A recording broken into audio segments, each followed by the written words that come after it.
د سرطان په 8مه نیټه د ثانوي تخنیک د ښوونځي نوې ودانۍ د دغه ښوونځي د پخواني تعمیر ترڅنګ پرانیستل شوه. دغه نوې ودانۍ چې د هغې د جوړولو کار 2 کاله مخکې شروع شوی و، د دوست هېواد امریکې لخوا د هغې د لګښت د زیاتې برخې په ورکولو سره تکمیل شوي دي. د دې ودانۍ عمده برخې 2 ورکشاپونه، د درسي ټولګیو 2 ودانۍ، د 400 تنو دپاره د لیلیې ودانۍ، دفترونه، تاویلخانې او نور تشکیلوي چې په عصري وسایلو مجهزه ده.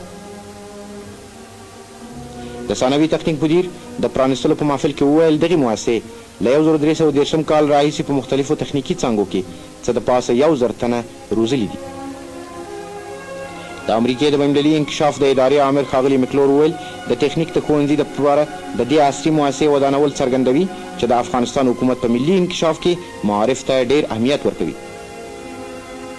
په کابل کې د امریکې لوی سفیر رابرټ نیومن د خپلې وینا په ترڅ کې وویل د افغانستان او امریکې په همکارۍ کې د خوښۍ خبره د افغاني ځوانانو روزنه ده او د ثانوي تخنیک نوې ودانۍ د دې همکارۍ بل مثال دی.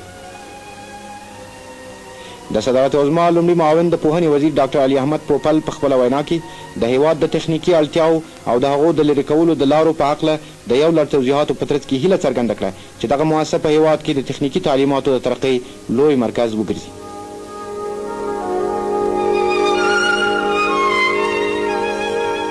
د ویناو په پای کې د صدارت لومړي معاون د پوهنې وزیر د پټۍ په پرې کولو سره دغه ودانۍ پرانیستلې او وروسته یې د نورو رابلل شوو کسانو په ملګرتیا چې د اطلاعاتو او کلتور وزیر ډاکټر محمد انس،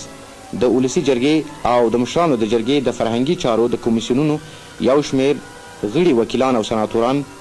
د وزارتونو عالی رتبه مامورین او د ښوونځي داخلي او خارجي استادان او د تخنیک شاګردان پکې شامل وو. په داسې حال کې چې د مربوطو وظیفه لرونکو لخوا توضیحات ورکول کېدل، د ودانیو بېلې بېلې برخې وکتلې.